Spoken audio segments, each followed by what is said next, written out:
the song with your heart. Play the song with your heart.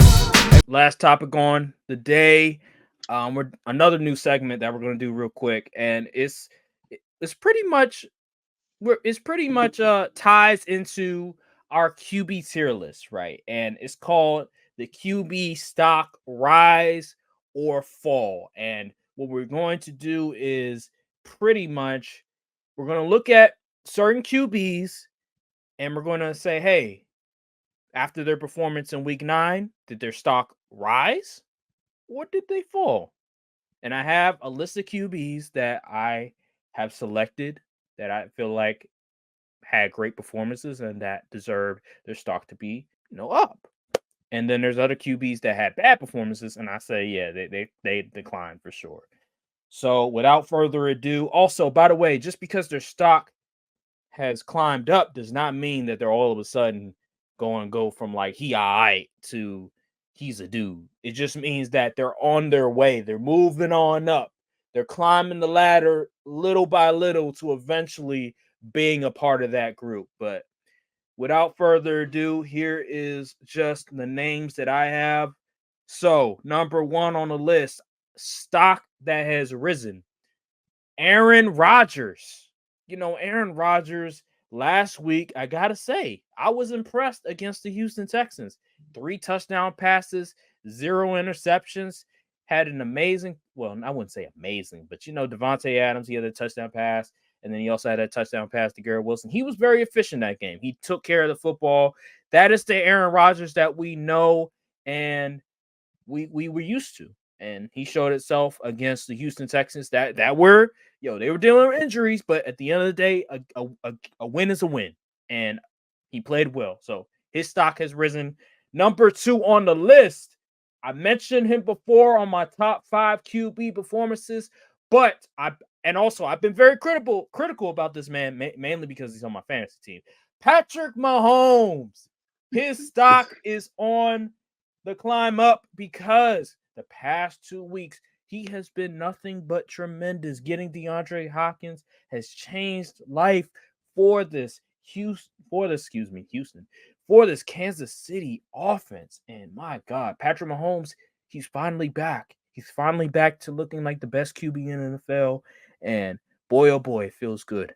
Number 3 on my list, I got to go with Matthew Stafford. Matthew Stafford, although he threw an interception, it does not matter because what he did against that Seattle team, against that Seattle defense, he was clutch when he needed to. He made the plays he needed to, and he just delivered like the top 10 QB I know he is. And he's starting to really get it rolling lately ever since he was able to get back Cooper Kupp. And Puka Nacua, he was out for most of the game because of what he did on the field. So yeah, man, salute to Matthew Stafford. Joe Burrow is number 4, 5 touchdown passes. He was tremendous, efficient against a bad Raiders team, but 5 touchdown passes. Number 6, Kirk Cousins. Again, another great game from Kirk Cousins, efficient against the Cowboys. And I said number 6. That was number 5. Number 6, Baker Mayfield. Baker Mayfield, he's been turning the ball over a lot lately, but this game he was very efficient. He nearly won the game. If Todd Bowles had some guts, he would have elected to go for 2, and they would have potentially won the game. But you can't control a coin flip. You can't control a coin flip. All you can do is just pray that it goes your way. And unfortunately, it went the Chiefs' way, and they couldn't get the ball back. And hey, can't do much about that. And then let me get to player QBs that their stock has fallen. Jordan Love, he has to take care of the football and he has to be more disciplined. He's just been very sloppy these past few weeks. I gotta be difficult with him. I gotta be hard because I'm a Packers fan, but I'm also objective, and he just hasn't been playing really good football lately, especially last week. Joe Flacco, you had that one good game with the Colts. You had 2 good games with the Colts, but buddy, you're showing your age and you're showing why you're a backup QB. Number 3, I hate to say it, DMV guy, but Caleb Williams, stock has fallen. Yeah, I'm gonna just leave it at that. Sam Darnold, he's starting to get exposed a lot more. He's turning the ball over a lot more. We're starting to see why he's been a journeyman around the league and why teams are continuously letting him go or trading him. It's because he's not all that great. You can win some games with him, but you're not going to win big with Sam Darnold as your QB. So, all right. And then lastly, Bo Nix. Like Brian said, he's hot and cold. Bad game against the Ravens. Just a bad game against the Ravens. He just wasn't able to do much. Only 10 points scoring. And that is my stock rise and my stock fall for QBs on my QB tier list. Okay. We pretty much agreed on almost all of these selections. So I'm gonna do something a little different. I'm going to have to play some people. I'm gonna have to change some people around, some tiers. My biggest stock fallers though would have to be Geno Smith. You was in prime position to put these cats away. You at home, you need a win badly. Jackson Smith the Jigger was having a phenomenal game and you just couldn't do it. Kept turning the ball over. Bo Nix, terrible performance. And the Ravens defense isn't elite or anything. They haven't been playing like it. And you looked out of sorts the whole game. So I can't really, Caleb Williams, I hate to say it, but I think the wall is being hit as of right now. And your offensive coordinator isn't doing you any favors, and your number one wide receiver giving half effort on routes.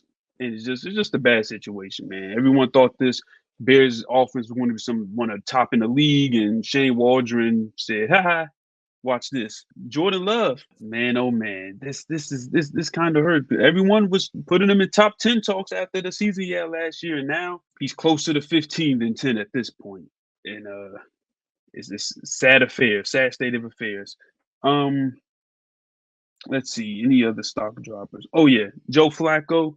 You have been regulated. I had you on the tier list as not enough reps, but I think I'm gonna put you in, put the fries in the bag to you, because that was a shocking display. And yeah, I think that's it for stock. But stock risers, I'm gonna place Tua in the B tier. I didn't have him place. He didn't play enough good, but he had a really good game against the Bills. He only threw 3 incompletions. He was 25 for 28, 2 touchdowns. I mean, he was playing good ball. I can't lie. He's beating the CTE allegations at this point. He's playing really solid football. And hey, I'm gonna put him in the B tier now. Oh yeah, my bad. How did I forget the most important? We have another demotion. I'm sorry, I jumped the gun. Derek Carr. Oh, you man. wasn't hot and cold. Now put the fries in the bag, bro. Because good grief, you done got your wide receiver one got a concussion. Yeah, man, put the fries in the bag, Derek Carr. I think, stock risers, obviously Matt Stafford, clutch overtime game. Pat Mahomes, even though he was already in my S tier. Who else? Oh, Joe Burrow, even though he was already high tier for me. I think Justin Herbert got a little bit of stock rise in that game against the Browns. Let's see, who else? Baker Mayfield, of course. Baker Mayfield, he gets some stock rise for that performance against the Chiefs. That Spagnuolo defense, who have shut down many a QB. Baker said, I'm gonna beat the odds, even with the hurt receiving core. We're gonna find a way, and they made this game close. I honestly could have won the game if they probably would have went for 2. But hey, it is what it is. And I believe that is Kirk Cousins. Kirk Cousins. Stock for Kirk Cousins going up. Lamar, it's Lamar Jackson. I mean, of course, his stock continues to rise as his MVP campaign. But other than that, I think that's about it. That's fair. That's fair. I mean, not much really else to say. Kirk Cousins, he looking like Kirk O'Chains. You know what I'm saying? He got some swag to him now. Mm-hmm. It seems like he's starting to get his swag back a little bit. So good for Kirk Cousins, overall. So I ain't got much to play. Since that's it, I want to thank you all for watching the stream. Make sure to like, subscribe, comment down below, hit the notification bell, follow the socials as well. And also check out our other channel, Courtside View Podcast NBA, where we do NBA talk. We're sort of shift. We have 2 channels now. We have one that's just NFL, and then we have one that's NBA. So yeah, if you like NFL, stay on this channel. If you like NBA as well, then go to the other channel. I'll put the link in the description. Thank you guys for watching, and peace. Just let me be me.